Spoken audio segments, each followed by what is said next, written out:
رب العزت نے اس کائنات کو بنانے سے پہلے اس کو ختم کرنے کا ارادہ فرمایا۔ یہ کائنات کا نظام مستقل نہیں ہے، یہ کچھ وقت کے لیے ہے۔ بالانجام اللہ جل جلالہ عما نوالہ اس سارے شمسی نظام کو، کائنات کے نظام کو، آسمانوں کے نظاموں کو اور زمینوں کے نظاموں کو سب کو ختم کر دیں گے۔ لیکن انسان کو جب اللہ نے پیدا فرمایا تو اللہ پاک نے اس کو باقی رکھنے کا ارادہ فرمایا۔ انسان وجود میں آنے سے پہلے سے لے کر ہمیشہ کے لیے رہے گا، انسان کبھی ختم نہیں ہوگا، بلکہ اس کی زندگی کے سفر کی کچھ مناظر ہیں یہ انسان نے طے کرنی ہے۔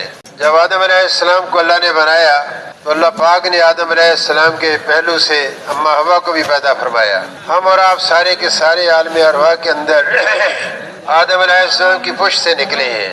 ایک زمانہ ہم نے وہاں گزارا ہے اور بہت سارے لوگ وہاں کا زمانہ گزار کر اگلی منازل طے کر کے اس جہان فانی سے جا چکے ہیں۔ اس وقت ہم اور آپ یہاں موجود ہیں۔ عالم ارواح تھا جب ہم اور آپ سارے وہاں موجود تھے۔ وقت اللہ شانو نے ہم سے پوچھا تھا بتاؤ کیا میں تمہارا رب نہیں ہوں، کیا میں تمہارا پالنے والا نہیں ہوں؟ تو ہم سب نے اللہ کے سامنے اقرار کیا تھا اے باری تعالیٰ بے شک تو ہی ہمارا پالنے والا ہے۔ عالم ارواح سے پھر انسانوں کا دنیا کے اندر آنا اللہ نے طے فرمایا اور چل رہا ہے۔ عالم ارواح سے ہم نکلے، پھر عالم صلب میں آئے، باپ کی پشت کے اندر آئے۔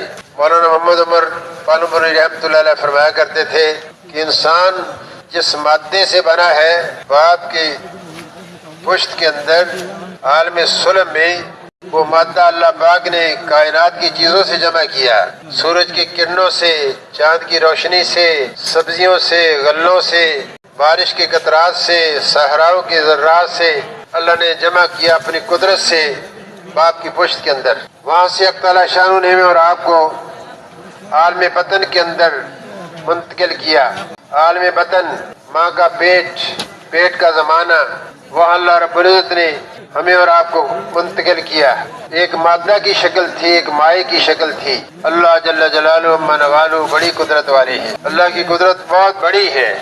اللہ نے دو قطروں کے ملاپ پر اپنی قدرت کو ظاہر فرمایا۔ انسان کے وجود کو اللہ نے شکل عطا فرمائی۔ اگر دو قطرے جن کی ملاپ سے انسان کا جسم بنا ہے اگر اس کا تجزیہ کیا جائے تو جسم کا کوئی حصہ نظر نہیں آتا، نہ ہاتھ پاؤں نظر آئیں گے، نہ آنکھیں نظر آئیں گی، نہ آنکھ کی پتلی نظر آئے گی، نہ زبان نظر آئے گی، نہ کان نظر آئیں گے، نہ باقی جسم کے اعضاء نظر آئیں گے۔ اللہ رب العزت نے اپنی قدرت کو استعمال فرما کر انسان کو بہترین شکل اللہ نے عطا فرمائی۔ بے شمار اللہ نے مخلوقات بنائی ہے جس میں سے ایک انسان بھی ہے۔ بڑی بڑی مخلوقات جو اللہ نے پیدا فرمائی، اللہ نے اپنے نور سے فرشتوں کو پیدا فرمایا۔ کائنات کا سارا تکوینی نظام اللہ فرشتوں سے چلا رہے ہیں۔ فرشتوں کے اندر اللہ نے طاعت کا مادہ رکھا ہے، ان کے اندر معصیت کا مادہ نہیں ہے۔ جو امر اللہ ان کے لیے کر دیتے ہیں اس امر کو، اس حکم کو پورا کرنے میں لگے رہتے ہیں تا وقت کہ حق تعالیٰ شان ان کے لیے نیا حکم نہ عطا فرمائے۔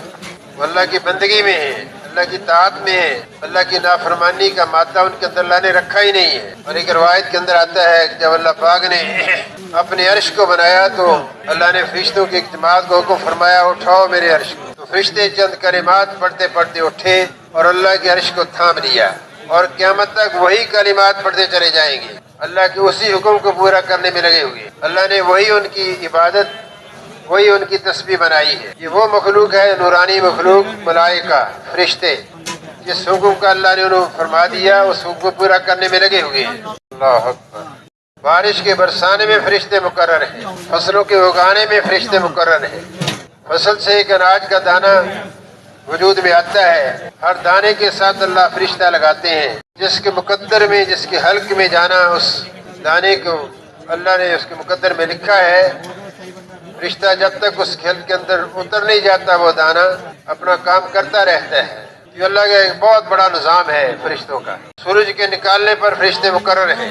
صبح سورج کو ہزاروں فرشتے گھسیٹتے ہیں، مشرق کی طرف سے مغرب کی طرف لے جاتے ہیں، اور رات کو گھسیٹتے ہیں، صبح کی طرف مشرق کی طرف لے جاتے ہیں۔ ہواؤں کو چلانے والے فرشتے الگ، بارشوں کو برسانے والے الگ، تو اللہ پاک کا ایک نظام ہے، بڑا زبردست ہے۔